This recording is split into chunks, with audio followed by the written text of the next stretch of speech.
welcome to my channel English Teach. Today I am going to teach you diary entry. The diary entry class from 6th to 12th standard, and in a board exam 10th standard and 12th standard it carries 8 marks. So dears, today I am going to tell you 5 important things that you want to follow to get a full marks in a board exam. It's very simple. Shall we go to this lesson? Dears, look at this spelling D-I-A-R-Y. D-I-A-R-Y diary is mean book of personal experience. And one more diary is there, D-A-I-R-Y. This means milk product. So, but we are not going to discuss about this. We are going to discuss about this, okay, personal experience. Understood? So now in this video I am going to tell you the 5 important things that you want to follow to get a full marks: marking scheme, format, person, tips for creative content, conclusions. These are the secret 5 important tips that you want to follow and you want to practice more and more to get full marks in a board exam. Shall we go to that? Diary entry questions carries total 8 marks, format 1 mark, content 4 marks, and expression 3 marks. So format, there are format is there, how to write a diary entry. And content, in the content creative ideas and related to the topic should be. And expressions, grammatical accuracy, spelling and words selections, which means vocabularies, how much vocabulary that you are using while writing a diary entry. So these are the marking schemes. So total 8 marks in a board exam. So first point, format. So in the paper it is called margin.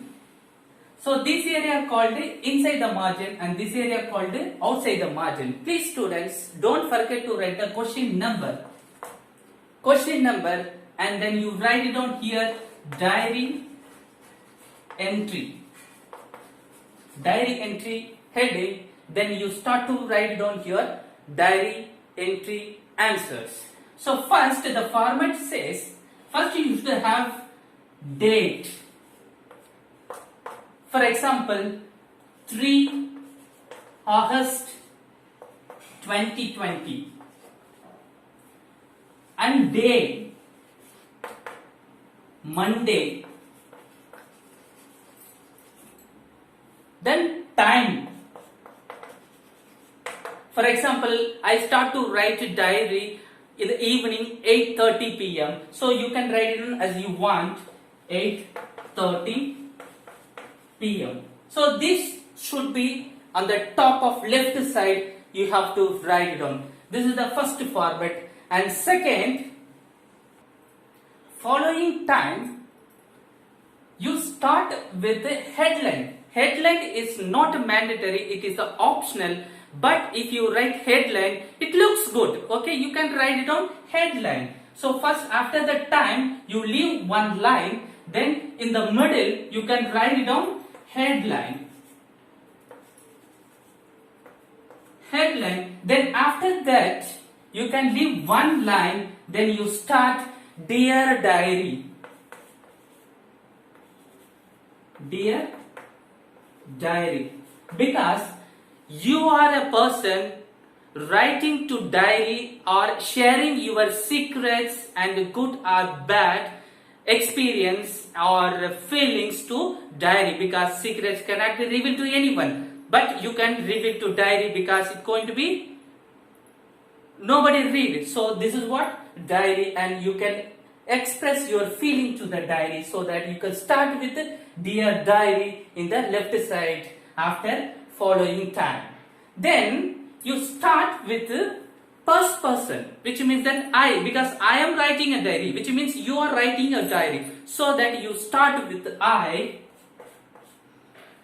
Then you can write down your content. So before writing a content, please students, 2-3 minutes sit and think, and you bring the points what you want to write in the diary. So don't hurriedly write it down the answer. Then you can sit and bring it the points. Dears, how to write creative content, because content carries 4 marks. So I have a 5 secret tips, very important tips that you want to follow. First tip is understand question. First you should read the question clearly and understand what they asked to write you. And then second point is narrate 8 to 10 points. Please students, sit 2-3 minutes and think 8 to 10 points, bring into your mind and keep it. And relate yourself. Relate yourself, because you are writing a diary, which means you are writing, you are the person, you involved in that. So you have to relate yourself in that situation. Then selection of words. Selection of words, which means the selection of vocabularies. So the vocabulary, how much vocabulary you are using in writings, that much you will get a marks. Okay. The final one is conclusion. The final one is conclusion. Conclusion is nothing but you have to write one sentence that I will never forget this event throughout my life. So this line will be enough for conclusions. Then after that you write down your name or signature. Signature is not mandatory, but it is an option. You can write it, no problem, you can sign it. Then move to the person. Person is, I is a speaker, because you are writing, so you are the first person. So I is a speaker and diary is the receiver, because you are writing to receiver. You are sharing your feeling to diary. So diary is the receiver and I is the speaker. So whenever you start to write the diary, you always begin with the I. Understand? So this is what the person. Then we will go to the grammar, which tense we have to use while writing the diary. Then I will tell you this. Dears, which grammar we can use? For example, I prefer past form of verb, because diary is past event. You are writing a past event in a diary, so that we have to use past form of verb. It's nothing but simple past tense. You start with the simple past tense. For example, subject plus verb to past form, verb to and predicate, the rest of the word. So I prefer write the diary in a simple past tense. Understand, students? Dear, for example, today or yesterday, because the event is past. If you are writing a yesterday event, you can start with yesterday, or if you are writing today's event which happened in the morning, you start with today. So I start with I went to birthday party. Look at here, I is the first person, because I am writing. So first person I start with the I, then went, it is the verb to formation. So it's a subject and it is the verb to formation. This is the predicate. So that you have to write like this step by step. So this is what the grammar. I prefer simple past tense you follow. Then we'll go to the conclusion. Dear's conclusion. The conclusion, this sentence is enough for conclusion, and you can also have any closure, any tense that you wish to have. For example, I will never forget this event throughout my life, because this event is a very precious event which you experienced in the past. So these are the points, dears. Follow these points and get a full mark. Take practice. And don't forget to subscribe my channel. My channel name is English Teach. I am CL Swami, PGT teacher. Thank you.